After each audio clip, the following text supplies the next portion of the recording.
இது ஃபர்ஸ்ட் மலேசியாவின் செய்திகள் உங்களுக்காக.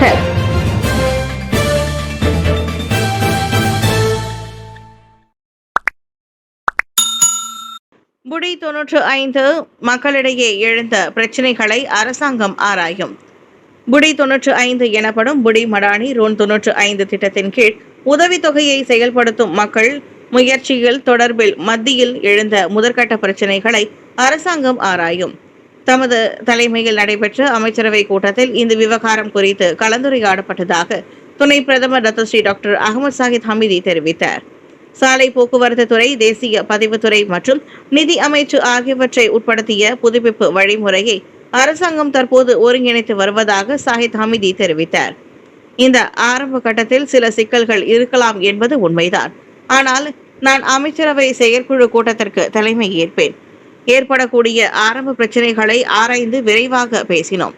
எனவே மைகார்டு உள்ளவர்கள் உட்பட செயல்முறைகளை மேம்படுத்துவோம். ஆனால் சிறிது காலம் ஆகிவிட்டது என்றார் அவர். புடி 95 வழி பயன்பெறும் பொருட்டு சேதமடைந்த மைகார்டு சில்லுகளை உடனடியாக மாற்றுவதோடு ஓட்டுநர் உரிமங்களை புதுப்பிக்க வேண்டும் என்று சாஹித் மக்களுக்கு அறிவுறுத்தினார். அருவருக்கத்தக்க காணொலி வலைதளத்தில் பதிவேற்றம் அரசு பல்கலைக்கழக மாணவருக்கு 10,000 ரிங்கிட் அபராதம். அரசு பல்கலைக்கழகத்தில் பயிலும் 24 வயது மாணவர் சமூக வலைதளத்தில் அருவருக்கத்தக்க காணொலி ஒன்றை பதிவேற்றிய குற்றச்சாட்டை ஒப்புக்கொண்டதை தொடர்ந்து நேற்று நீதிமன்றம் அம்மாணவனுக்கு 10,000 ரிங்கிட் அபராதத்தை விதித்தது. இந்நிலையில் நீதிமன்றம் விதித்த அபராத தொகையை செலுத்திய பின்னர் அம்மாணவன் விடுவிக்கப்பட்டான். கடந்த ஆண்டு ஷா அலாமில் உள்ள தனது இல்லத்திலிருந்து பிறரை வருத்தும் நோக்கில் அருவருக்கத்தக்க வீடியோவை உருவாக்கி பரப்பியதாக குற்றம் சாட்டப்பட்டார். முன்னதாக தொடர்பு மற்றும் பல்லூடக சட்டத்தின் கீழ் விசாரிக்கப்பட்டு வந்த இக்குற்றம் ஆதாரபூர்வமாக நிரூபிக்கப்பட்ட பின்னர் அதிகபட்சமாக 50,000 ரிங்கிட் அபராதமும் ஓராண்டு வரை சிறை தண்டனை விதிக்கப்படும் என்று எதிர்பார்க்கப்படுகிறது. இந்நிலையில் இவ்வாறான உள்ளடக்கங்களை கவனிக்கப்படாமல் விட்டால் எதிர்கால தலைமுறையின் நெறி, ஒழுக்க வலிமை, கவனக்குறைவு ஆகியவை சீர்குலையும் என்று எச்சரிக்கப்பட்டது. ரோன் 95 கோட்டாவை கேரி ஃபார்வர்ட் செய்யலாமா? மற்றவரின் மைகார்டு அட்டையை பயன்படுத்தலாமா? நீங்கள் தெரிந்து கொள்ள வேண்டிய முக்கிய விஷயங்கள். புடி மடானி ரோன் 95 திட்டத்தின் கீழ் ரோன் 95 பெட்ரோலை லிட்டருக்கு 1.99 ரிங்கிட் சென் எனும் மானிய விலையில் பெற தகுதி உள்ளவர்களாக என்பதை நேற்று முதல் அனைத்து மலேசிய குடிமக்களும் budimmadani.gov.my என்ற அதிகாரப்பூர்வ இணையதளத்தில் சரிபார்க்கலாம். இந்த புதிய திட்டமானது பெட்ரோல் மானியங்கள் உண்மையிலேயே தகுதியான மலேசியர்களுக்கு மட்டுமே கிடைக்கும் வகையில் அறிமுகப்படுத்தப்பட்டுள்ளது. இதனிடையே நீங்கள் அறிந்திருக்க வேண்டிய 6 முக்கிய அம்சங்கள் இதோ உங்களுக்காக. தனிநபர் தகுதி மற்றும் 300 லிட்டர் வரம்பு இன்னமும் செல்லுபடியாகும். கார் அல்லது மோட்டார் சைக்கிள் ஓட்டுநர் உரிமம் கொண்ட ஒருவர் இத்திட்டத்தில் சேர தகுதி உடையவர் ஆவர். மற்றவரின் மைகார்டு அட்டையை பயன்படுத்த தடை. பெட்ரோல் மீதான அடுத்த மாதத்திற்கு கொண்டு செல்ல முடியாது. எளிய கொள்முதல் மைகார்டு மட்டும் போதும். ஒரு நாளில் ஒரு முறைக்கு மேல் பெட்ரோல் வாங்க தடை இல்லை. தகுதி சரிபார்ப்பு மற்றும் தொழில்நுட்ப சிக்கல்கள். இணையதளத்தில் சரிபார்க்கும் பொழுது நீங்கள் தகுதி பெற்றவர் இல்லை என்றால் அதற்கான காரணம் காட்டப்படும்.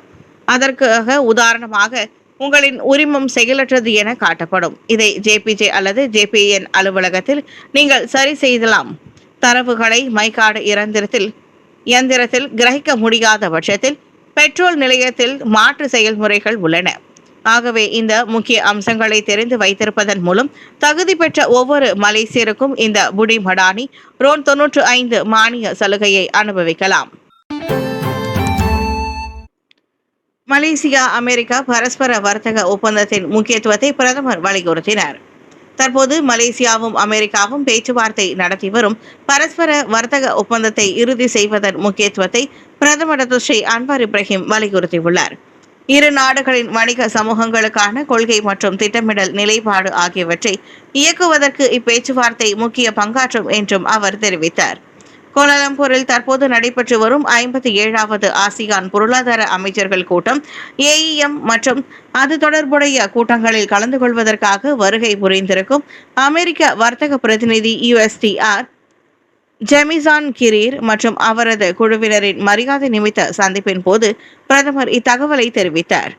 அச்சந்திப்பின் போது இரு நாடுகளுக்கும் ஆசியானுக்கும் இடையிலான வியூக உறவு, குறிப்பாக வர்த்தக கண்ணோட்டம் தொடர்பில் தாமும் கிரீரும் கருத்துக்களை பகிர்ந்து கொண்டதாக பிரதமர் தெரிவித்தார். வெளிப்படையான பொருளாதாரத்தை கடைபிடிக்கும் ஒரு வர்த்தக நாடாக மலேசியா அனைத்து வர்த்தக தரப்பினருடனும் எப்போதும் அணுக்கமாக நல்லுறவை பேணுகிறது. இதன் மூலம் நிலையான உள்நாட்டு பொருளாதார வளர்ச்சியை ஊக்குவிக்க முடியும் என்றும் அன்வார் நம்பிக்கை தெரிவித்தார். உள்நாட்டு பெண்ணுக்கு சொந்தமான ஏடிஎம் கார்டு வைத்திருந்தது உட்பட நைஜீரியர் மீது 2 குற்றச்சாட்டு. உள்நாட்டு பெண்ணுக்கு சொந்தமான ஏடிஎம் அட்டையை வைத்திருந்ததற்காகவும் நாட்டில் அதிக காலம் தங்கி இருந்ததற்காகவும் நைஜீரிய ஆடவர் ஒருவர் மீது நேற்று சிரம்பான் மாஜிஸ்ட்ரேட் நீதிமன்றத்தில் குற்றம் சாட்டப்பட்டது. 38 வயதான உடோ இமே மாஜிஸ்ட்ரேட் நூருல் சக்கீனா ரோஸ்லி முன்னிலையில் வாசிக்கப்பட்ட 2 குற்றச்சாட்டுகளையும் மறுத்தார். இருப்பினும் அவரது 2 நண்பர்களான நைஜீரியாவை சேர்ந்த 39 வயதுடைய ஹென்றி சினோன்சா உடம்பா மற்றும் கானாவை சேர்ந்த 49 வயதுடைய எரிக் ஓனுமா ஆகியோர் நாட்டில் அதிக காலம் தங்கியிருந்த குற்றத்தை ஒப்புக்கொண்டனர். தண்டனை சட்டத்தின் பிரிவு 424A-வின் கீழ் செப்டம்பர் 8ஆம் தேதி முதல் பிற்பகல் மணி 2:20க்கு நீலாய் வங்சாபுரி தேசா பல்மாவில் 44 வயதுடைய உள்நாட்டு பெண்ணின் உரிமைகளை பெறுவதை தடுக்கும் நோக்கில் உடோ வங்கி ஏடிஎம் அட்டையை வைத்திருந்தார்.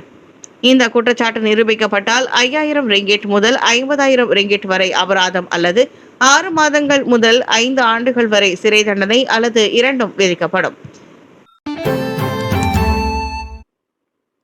மலேசியாவில் எந்த இடமும் ஹமாஸ் தளமாக பயன்படுத்தப்படவில்லை. ஹமாஸ் இயக்கத்திற்கு மலேசியாவை ஒரு தளமாக பயன்படுத்துவது சாத்தியமற்ற செயல் என்று துணை பிரதமர் Datuk Seri doctor Ahmad Zahid Hamidi வலியுறுத்தி கூறினார். அரசு மலேசிய போலீஸ் படை PDRM குறிப்பாக சிறப்பு பிரிவு E9 பயங்கரவாத கண்காணிப்பு பிரிவு தொடர் கண்காணிப்பு நடவடிக்கையை மேற்கொண்டு வருவதாக அவர் தெரிவித்தார். உண்மையில் அப்படி எதுவும் இல்லை, பயிற்சி தளம் எதுவும் இல்லை.